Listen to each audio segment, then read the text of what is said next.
Okay, so last week we talked about building a house. We talked about reconstructing yourself, you understand, making yourself the type of house that you want to be. In other words, making yourself the type of person that you want to be. And we are going to be continuing on that today. And it's all about you. It's simply all about you. Welcome, good afternoon, good morning, good evening, good night, good whatever time of the day you're listening to this. And this is the Volatile Times with Daniel podcast. If this is your first time here, I say welcome once again. If this is your second, third, or you're a long time listener, I say welcome once again. And without further ado, let us do further.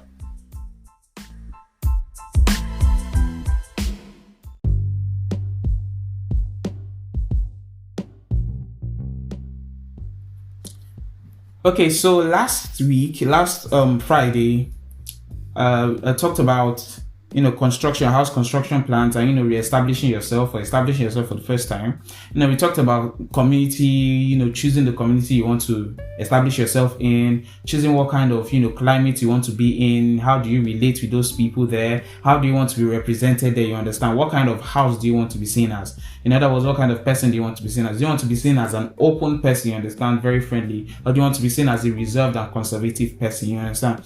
Choosing what kind of person you want to be, choosing what kind of house you want to be, choosing what kind of construction plan you want to be, what are you going to work on and leave for, and what are you going to work on, and what are those things that you're going to leave for later, what are those things that you are leaving for later because you probably are not equipped to do them by yourself, what are those things you need help on, and what are those things you will not need help on, what are those things that you take personal responsibility for, and what are those things that you partner up with people, who are you going to allow invest in your life, who are you going to make your friend, who are you going to make your mentor, who are you going to consider as close as family. We talked about all these things last week, and this week, continuing that same line of thought, I want to talk to you about house decorations. In other words, still the same thing I was talking about last week, but just taking things a little bit further. And don't worry, this episode I'm going to be less of a house construction worker. Understand? When you're decorating your house, for those who have built a house, or for those who their parents build their own house and have done renovations, when you're decorating your house, a lot of thought usually goes into decorating the house, right? A lot of thought goes into choosing the paints, thought goes into choosing the furniture and all those things. Same thing with if you're trying to improve your personality and rebrand yourself. A lot of things go into that, you understand? There are a lot of perspectives that you need to consider, a lot of things that you need to take into note. But here's the funny thing. Many of those things you don't need to start with at the beginning. Many of these things you actually don't need to start with at the beginning. And the reason for that is there is a disconnect you have with yourself, or you get into when you burden yourself with too many questions and trying to figure too many things out at once. So, and I mentioned this last week, decide what you're going to work on now and what you're going to leave for later. And that's what I was basically trying to talk about. What budget are you working on? You understand? What is your capacity currently? Let's say, okay, you want to be a business person. Let's say you want to be a social media personality. What do you have to start with? What do you have to start with? Do you have money? Do you have a lot of money at your disposal? Do you have a lot of manpower at your disposal? Do you have a lot of time? Take into stock what you have. Make a budget and start with that. And starting with that, we're going to start with a couple of things. First of all, when you're trying to rebrand yourself, when you're trying to, make yourself better, develop a better mindset, develop a better way to approach life and all those kind of things, you need to first and foremost identify what you want. Now, this might seem like a little bit of a hassle because usually when you are embarking on these things, you don't know what you want, right? When you are saying, okay, I want to make my life better, but you don't know what you want, I'll put it this way. Know what you don't want. Know what you don't want. Take a pen and paper, or if you're like me, turn on your phone recorder and start talking to yourself. Okay, I don't know what I want yet, but I don't want to be this. I don't want to be this. I don't want to allow for this. I don't want to allow for that, and all those kind of things.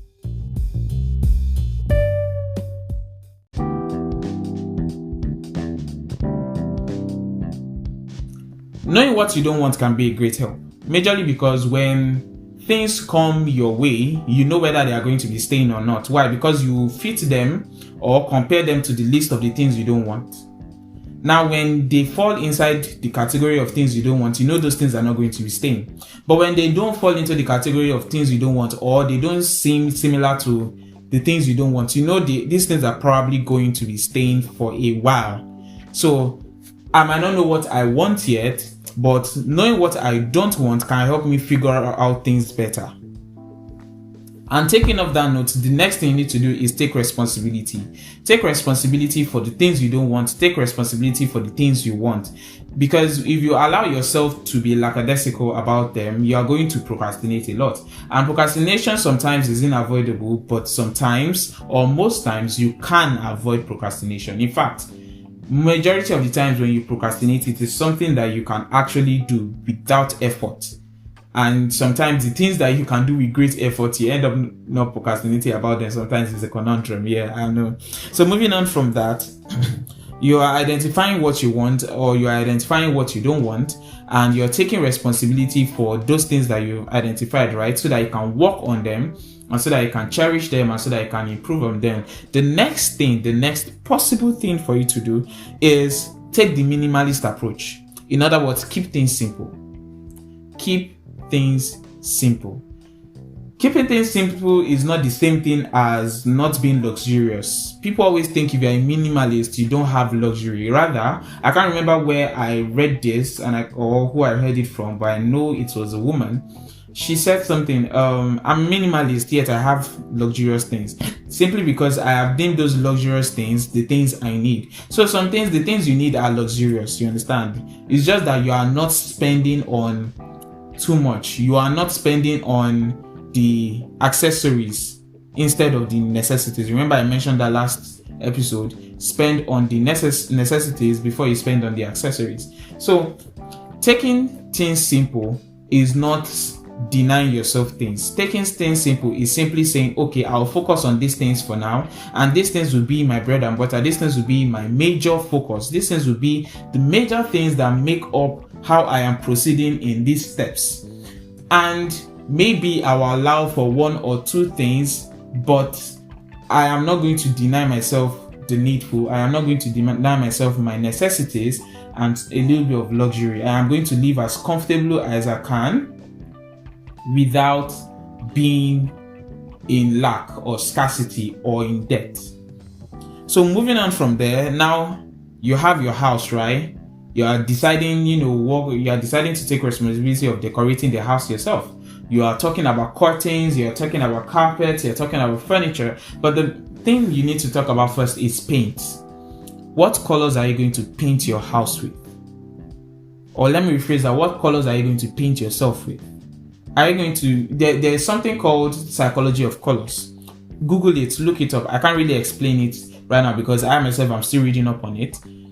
Psychology of colors basically say that with every color or combination of colors, there is a perceived expression, there is a perceived notion or perceived feeling that is associated to it. I saw a brand design the other day. I can't remember the name for the life of me, but I remember the account of the person.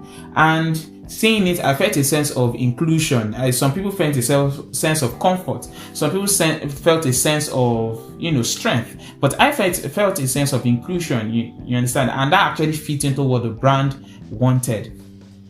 So what colors are you going to paint yourself with? Are you going to paint yourself with loud colors or mild colors? Are you going to paint yourself with expressive, very, very expressive colors? Are you going to paint yourself with conservative colors? You understand? Decide what colors you are going to paint yourself with. They might be, sharp colors. They might be loud colors. They might be very, very expressive colors. You understand? But make sure that they are colors that you are comfortable with. Do not give yourself the personality or the impression, or let me put it this way, do not place upon yourself the impression of something you are not comfortable with. For instance, now, when I go to school and I'm going to teach my students or I meet new students, I give them the impression that I am somebody who is easy to approach concerning any matter, whether it is disrespectful to or not. And that is the kind of person I am, because I am okay with quote and unquote controversy. I am okay with things that theme beyond, the acceptable norm. Why? Because I am open to considering many perspectives. I am open to hearing many stories. You understand? I'm making judgments based on what I have been given. You understand? So I give myself, or I give those people or those students the impression that I am that type of person. So what kind of impression do you want to give people? Are you somebody who, are you somebody who is shy when meeting new people? Or I think most people are shy when meeting new people. Are you somebody who can work with anybody? You understand? Whether they are of opposing views to yours, whether they are of a different, faith system to yours. Are you somebody who can easily forgo and forgive when somebody acts rudely towards you, when somebody, annoys you or something? Are you somebody who easily gets angry when the temperature is cranked up, when the sun is shining and it seems like as if God is trying to fry us upon this earth? What kind of person are you? What kind of impression do you want to give people? What kind of personality do you want to adorn yourself with? You understand? Is it the same kind of personality you have online that you want to have in private? You understand? You need to make these distinctions. I need to let people be able to make these distinctions also. In other words, tell them who you are by the colors you paint yourself. Tell them who you are by the clothes you wear. Tell them who you are by the way you speak. Tell them who you are by the things you talk about. You understand? Paint yourself in simple and easy colors, or easy and simple colors. But do not paint yourself in discomfort. No. Make sure those colors you are painting your house with are colors that you really, really want to be painted with and associated with. They are colors that really speak you. They are things that really make you comfortable, and there are things that you can give you room to grow. Because sometimes you want to repaint a house, right? And then you find out that the colors you want to paint over the current paint cannot go because it will change the colors or something along those lines. So you need to make sure that you are painting with simple colors, because painting with simple colors will give you room for you to do more in the future. And now in every house you have something called furniture. And by furniture, we usually mean a couch, a 3-seater. Those are the only two names I know. A chair, a table, basically furniture. Now, if you are taking the minimalist approach, which I deeply recommend, do not buy furniture you will not need. In other words, do not get involved with things that you will not necessarily be involved in. I don't know if I put that well. Let me rephrase that. Don't get involved with things that will be unnecessary to you at the moment. You are trying to, regroup yourself. You are trying to make yourself better. You're trying to improve yourself. It is counterproductive to pile yourself up with activities and pile upon yourself things that will actually hinder the growth that you aspire to have. So, for instance, you have a large sitting room bar, and you're looking, there's a lot of space here. Don't mind the space. Just because there's a lot of space does not mean you need to fill everything up. Do not mind the space. Buy a couch. Buy 3 single armchairs. Buy 1 double armchair and just, put it there. Buy 3 stools. Buy 1 center table and just put it there. Leave the space. If there's way too much space, leave the space. Leave the space, because the way you are looking at the space right now might be like, I need to fill things up. What if somebody visits, you understand, and then sees that I'm not a person of depth, I'm not a person of kidney? See, let me tell you something. Depth is subjective. What you define as depth, whether somebody has a deep personality or something like that, somebody has deep knowledge, it is actually subjective. The reason why I say it's subjective is this. What you consider as spacious to some other person might be a cramped space. What you consider as a cramped space to some other person might be a very big space. So, to that person that sees the opposite of what you see, they will obviously not have the same impression that you are currently having. So, do not be frustrated or, oppressed by the perspective you are currently seeing or the reality of what you are currently seeing. Take things step by step. Buy a couple of chairs. In your bedroom, buy a wardrobe, buy a dresser, and a bed that is okay for you. When you need bigger chairs, when you need, to fill up the space, you will know you need to fill up the space. Don't fill up the space because you feel like you need to. Fill up the space because you know you need to. That will make things easier on you. That will make you improve better. That will make your mind freed up, because many of us, we expose our mind to so many things that we know we are not ready for. We start, you watch a video that says read more, and then the next thing you go and make a list of 49 books to read in 3 months. When you barely read a book in 3 months, that is not helping yourself. Rather, pick up 3 books to read in 3 months. You understand? Somebody tells you, oh, write better. When you write better, you are able to think better. And then you're like, oh yes, every single day I'm going to be writing 10 letters. Fam, honey. No, that's not how things are done. That's not how things are done. You take things step by step. So don't get involved in too many things. You want to improve yourself as a writer, and then the next thing you go and join 10 copywriting companies, and all of them are expecting 3 copyrights from you by the end of 2 days or every other day, and you're like, why is life so stressful? Sometimes life is so stressful simply because we make it stressful. You can simplify things. You can minimize the stress of your life. See, life will always be stressful, right? But you can always minimize the effect of that stress. But no, some people, or many of us, even sometimes I myself, I'm guilty of this, we tend to over-involve. And when you tend to over-involve, you tend to over-stress. So minimize the activities, minimize the things that you get involved in, you understand? And then in choosing the things that you get involved in, even though there are not many, make sure these things are of quality. Don't say, oh, I'm watching 3 movies on Netflix per day or something like that. Or don't say, oh, I watch YouTube videos, I watch tutorials. Sometimes the tutorials y'all are watching are not even tutorials you need to be watching. Sometimes some of you need to watch tutorials on how to sleep well so that you'll not be disturbing us with your snoring. But you are not watching that. You are watching tutorials on how to cut apple. Really? How to cut apple? Except if that is what you need to be watching. I don't see how that helps you, but to each his own at this point. To each his own. Okay, so moving on from that, sometimes when you're trying to decorate your house, adding furniture, you don't go to a boutique, or go to big stores. You go to a thrift shop, you go to Katangwa, that kind of stuff.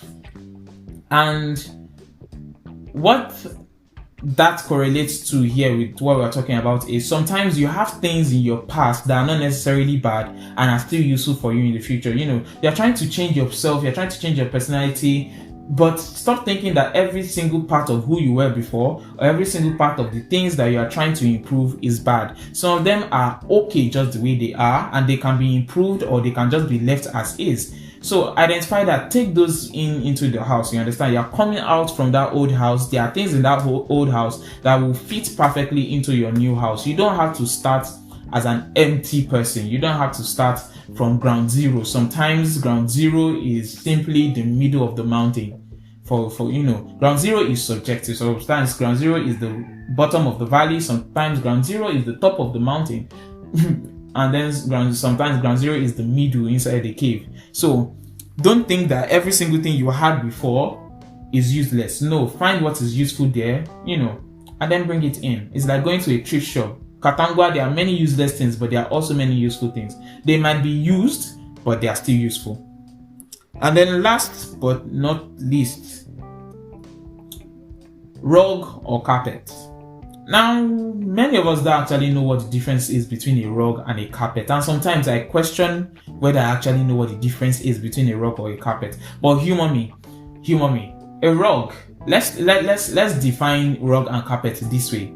Rug is usually a thick piece of clothing, you understand, either synthetic or organic, and then carpet can be thick or thin, and most of the time it is plastic, as we know it here to be in Nigeria. It is polythene. So now you have those two. Now carpets usually are easy to use. They tear easily most of the time, but they are easy to use, wall to wall. You can easily sweep, you can easily mop on them, but you can't really do that on a rug. But here's what a rug will do.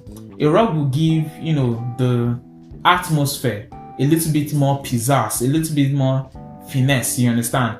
minus what a carpet will usually do. A rug will give your feet a little bit of comfort minus what a carpet will usually do. So sometimes you need to decide rug or carpet. In other words, what kind of base do you want to stand on? Do you want to be somebody who is able to deal with negativity well? Or do you want to be somebody who is able to deal with negativity mildly? The thing is, you need to be able to deal with negativity, but everybody has their limits. And a rug has the limit to how wet it can become or how dirty it can become, and a carpet has barely any limit to any of those two. You understand? So you need to determine where that base is for you. Where do you stand on? What are your limits? What are your limits? Because I see many people get easily depressed, and half of the time they can stave off that depression. I'm not throwing any hook or curveball at anybody. Don't get me wrong. I stand by what I'm saying, but I'm not throwing any curveball at anybody. I've been depressed a couple of times myself, and there was a day I actually sat down and took stock of what makes me depressed, and I realized that 3 out of 5 were things I could put at a distance, were things I could guard myself against, and 2 out of 5 were things that I was causing by myself. And in doing that, I realized, I could have, escaped this depression. I could have guarded myself against this depression. But because I wasn't aware of the things I could have been doing, I always fell victim to it. So, what are the things that you can be doing to stave off the depression? What are your limits, you understand, to negativity? Because sometimes you need to know when to log off and when to stay logged on.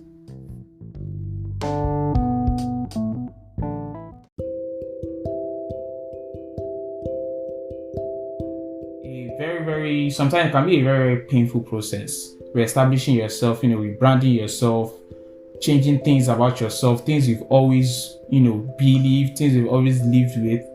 So that's why one of the things that you always need to do is exercise patience. And one thing I've learned with changing who you are or changing the perception of who you are is patience is a virtue you learn along the way. If you are truly passionate about it, patience is a virtue that you will learn along the way of, developing yourself and, bettering yourself to be able to have a better lifestyle and enable people to have better impressions of you.